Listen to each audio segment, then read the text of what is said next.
A new governor's in town. Missouri Soybeans Senior Policy Director says he looks forward to working with Governor Mike Kehoe, who is generally thought to be friendly to agriculture. In this edition of the Spotlight Podcast, brought to you by the dues-paying members of the Missouri Soybean Association, we'll focus on policy.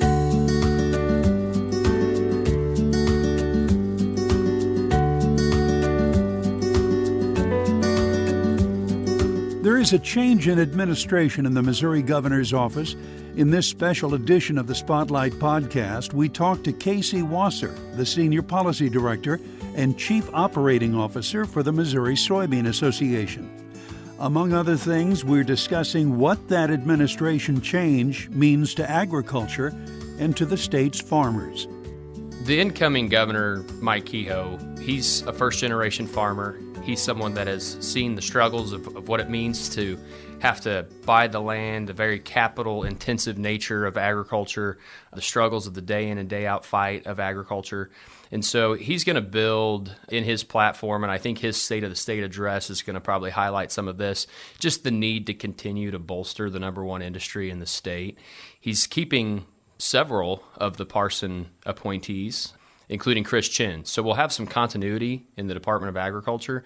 You might see some changes at DNR and some other departments that we act with on a daily basis, but there's going to be some continuity. He's going to continue to focus on infrastructure, which is a huge thing for us.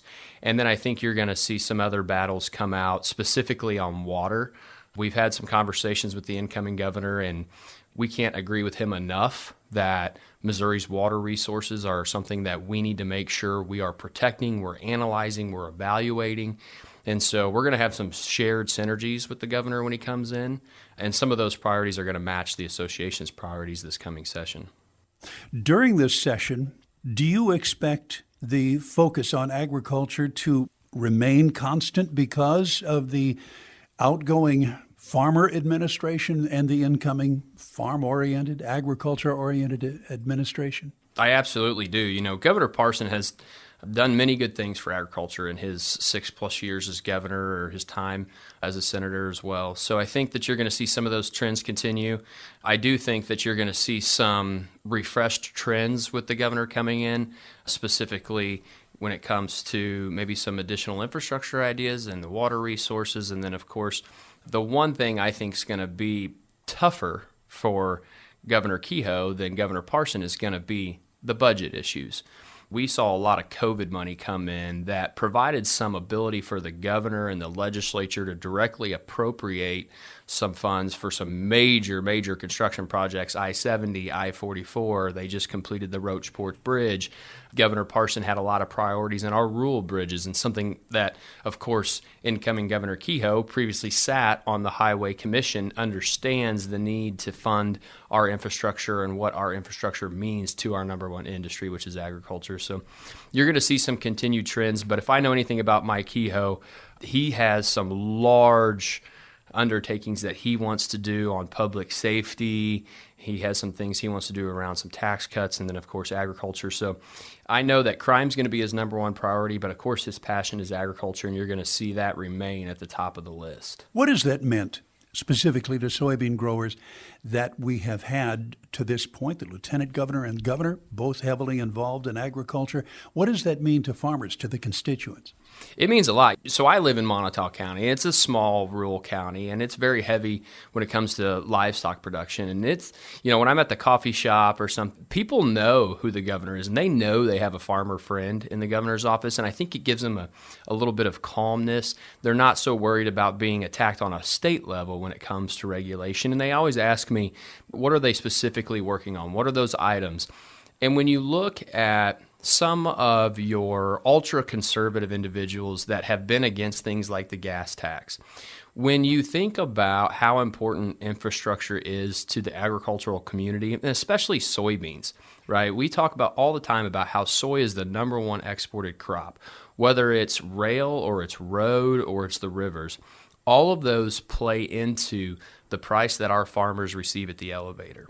So one of the things that having a farmer for several years now and continuing to have a farmer, I think it helps people realize that investing in your roadways and your bridges and your river through gas tax and other funding needs isn't just another bureaucratic grab for taxes. It's the core of what we should be funding as a state, and I think people realize that. And so having that message from a farmer and a governor and someone who understands infrastructure has been extremely valuable to our industry. Let's talk about the federal level with the, for lack of a better term, the Republican trifecta. What are the ramifications of that?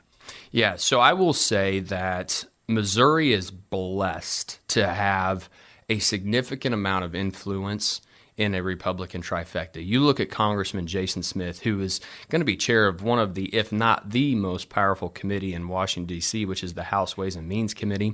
Congressman Sam Graves was just given a waiver to continue to be the chair of the House Transportation Committee. Typically, you have a 6-year term limit on that. He's been granted a 2-year waiver, so he'll continue to get to serve. Previous Congressman Billy Long will be the IRS commissioner if he's confirmed by the Senate.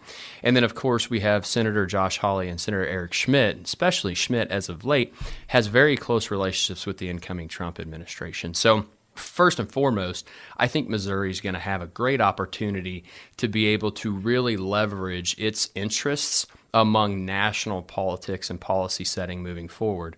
And so with a Republican trifecta, the tax bill that was passed in the first Trump administration, a lot of, if not all of those provisions are set to expire in 2025.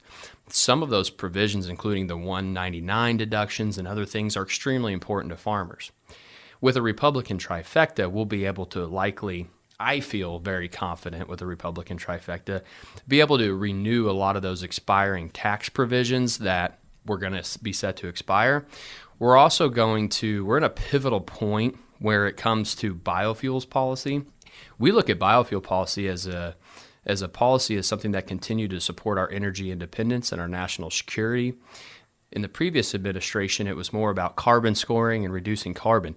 Both of those things are important, but unfortunately, we've seen some tax policy in the 2022 Inflation Reduction Act that really emphasized imports of used cooking oil from China and beef tallow from Brazil, and it was devaluing the soybean oil that we produce as it's used for biofuels.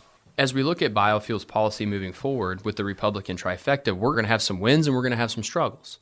That's a balance that's always in a Republican trifecta because they want to support their farmers, they want to support national security and energy independence, but it's drill, baby, drill, right? That's what we continue to hear. So we're looking forward to maybe changing some tax policy around the 45Z tax credit, the clean fuel production credit, and we're going to have to continue to advocate for higher RVOs in the RFS, and there'll be some pushback amongst that. But I think overall the Republican trifecta is going to have a lot of focus on things important to farmers like property rights, taxes, national security, and ultimately reducing the overall debt. So I think we have a lot of things to look forward to in 2025. Some of the struggles, of course, that we saw with the first Trump administration, we talk about tariffs. You can't talk about a Republican trifecta and President Trump without talking about tariffs. And we already mentioned that soybean is the number one exported crop. China is the number one destination.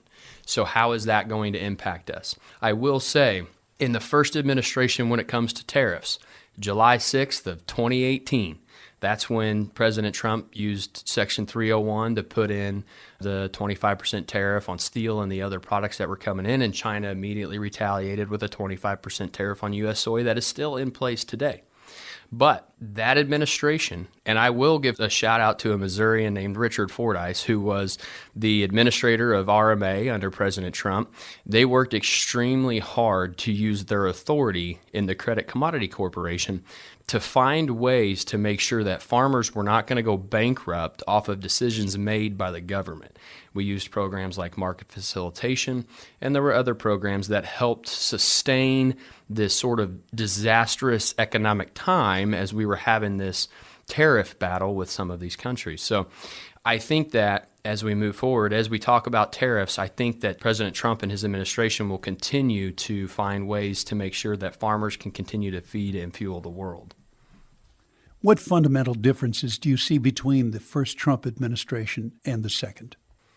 I think the biggest fundamental difference is in the first administration, there was a lot of focus on making sure that the president himself was sort of establishing some of what his policies were going to be and how he was going to execute on creating jobs and cutting taxes and getting after our reliance on China and these other countries that we've become very reliant on. Moving now, sort of the playbook has been laid out for us.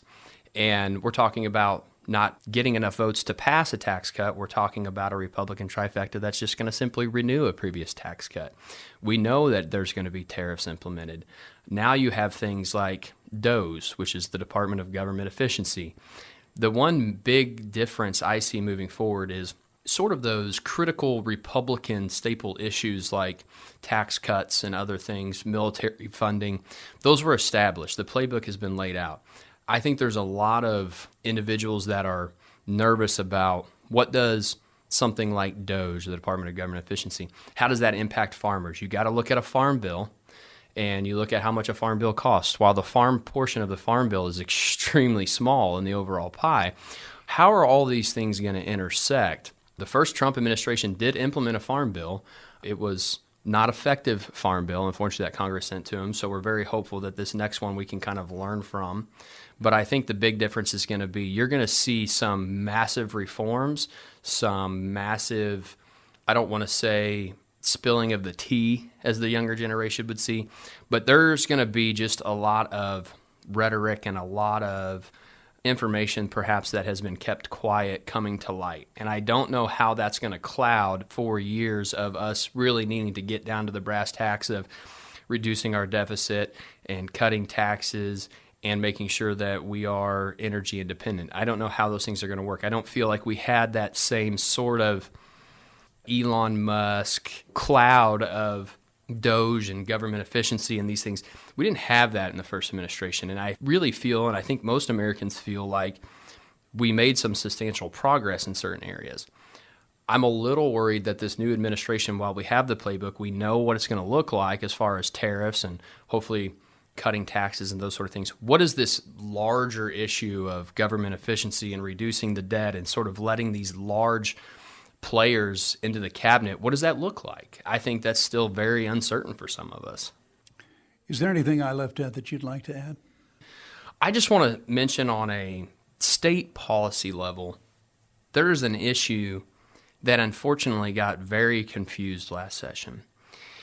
Senator Jason Bean, and at the time Representative Berger, who's now Senator Berger, introduced legislation that would require someone to receive a permit if they wanted to export water out of the state.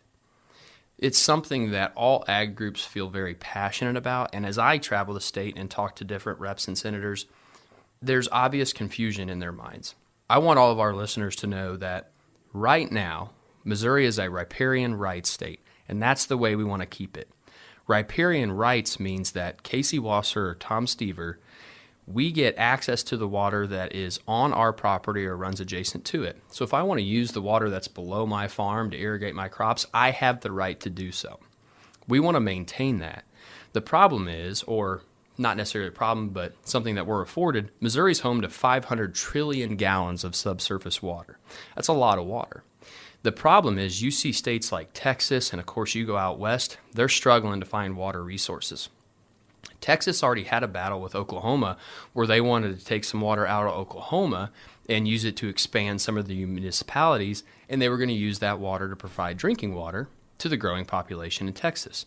It's only a matter of time before those same states start coming to Missouri to try to take our water resources. The question is always asked of me, well, why don't we just prevent water exports out of the state? The Supreme Court said you cannot do that. Under the Dormant Commerce Clause, water is seen as a resource that could be shared among states. So we can't just provide for an all-out export ban. We have to create a process where the Department of Natural Resources can review someone wanting to export it. They have to look at the beneficial use. So if Kansas wants to export water from Missouri, they have to tell us why, how much, where is it going, what's the beneficial use.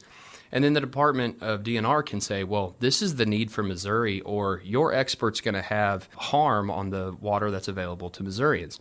Then if it's approved by DNR, it goes to a commission. that commission has the ultimate say on whether they would issue an export permit. I think that's extremely important because anytime I bring this up, the initial reaction is we shouldn't be exporting any water. And boy, tell me, my board couldn't agree more with you. But we can't just say no. So we have to put some checks and balances on how much water is leaving the state currently because we have no idea. And if somebody wants to come take that resource for a beneficial use in their state, they need to be able to justify it, not only to the Department of Natural Resources, who is responsible for regulating our water, but also to an independent commission made up of legislators and citizens of this state that make sure that our water resources are being protected for the long term. I think it's just very important that people understand what we're talking about when we talk about legislation permitting water export. Missouri Soybean Association Chief Operating Officer and Senior Policy Director Casey Wasser. Find this and other editions of the Missouri Soybean Spotlight wherever you get your podcasts. We're also on the air with the weekly Spotlight on Soybeans. Again, this policy-focused podcast edition is brought to you by the dues-paying members of the Missouri Soybean Association. Thank you for listening. I'm Tom Stever.